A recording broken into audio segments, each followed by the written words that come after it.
আপোনালোকে জানে যে নৱৰাত্ৰি চলি আছে আৰু আজি পঞ্চমী। তো আজি শুভ দিনা পঞ্চমীৰ দিনা নৱৰাত্ৰিৰ সময়ত মই মোৰ দেউতাৰ স্বৰ্গীয় কালীপদ দেৰ নামত কোকৰাঝাৰ গভৰ্ণমেণ্ট কলেজ, এইটো আপোনালোকে গম পায় যে নামনি অসমত কোকৰাঝাৰ গভৰ্ণমেণ্ট কলেজ বহুত ফেমাছ হয়, সকলোৱে চিনি পায়, গোটেই সমগ্ৰ অসমৰ মানুহ চিনি পায় কোকৰাঝাৰ গভৰ্ণমেণ্ট কলেজ বুলি ক'লে। তো আজি এই কোকৰাঝাৰ গভৰ্ণমেণ্ট কলেজত আমাৰ অসম চৰকাৰ BTC চৰকাৰ যথেষ্ট পৰিমাণে চকু দিছে। যিমান ইনফ্ৰাষ্ট্ৰাকচাৰ হ'ব লাগে ইমানখিনি হৈ আছে, তথাপিও চৰকাৰৰ দৃষ্টিটো হ'ল প্ৰত্যেক জিলা ভিত্তিক প্ৰত্যেক কলেজত মানে সম পৰিমাণ পুঁজি দিয়া, উন্নয়ন হোৱা। তো তাৰ মতে আমাৰ যিমান ষ্টুডেণ্টৰ যি ডিমাণ্ড, ইমান ষ্টুডেণ্ট কোকৰাঝাৰত বহুত ষ্টুডেণ্ট ছায়েন্সত পঢ়িব বিচাৰে, আৰ্টছত পঢ়িব বিচাৰে।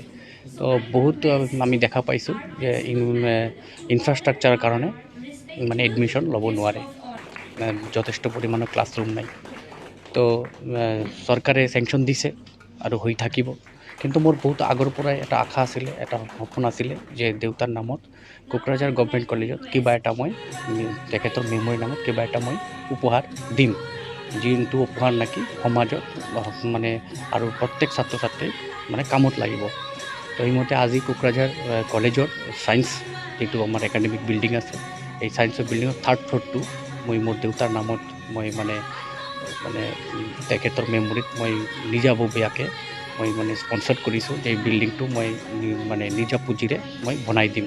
আৰু এই বিল্ডিঙত এই 3rd ফ্ল'ৰটো হোৱাৰ লগে লগে মই ভাবোঁ যিমান ল'ৰা ছোৱালী মানে ক্লাছৰুমৰ অভাৱত ছায়েন্স পঢ়িব নোৱাৰে, বেলেগ কলেজত যাব লগা হয়, তো সেই ল'ৰা ছোৱালীবিলাক আমি দেখা পাইছোঁ যে প্ৰত্যেক ল'ৰা ছোৱালীয়ে মেট্ৰিক ICLC পাছ কৰাৰ লগে লগে কোকৰাঝাৰ গভৰ্ণমেণ্ট কলেজতে পঢ়িব বিচাৰে।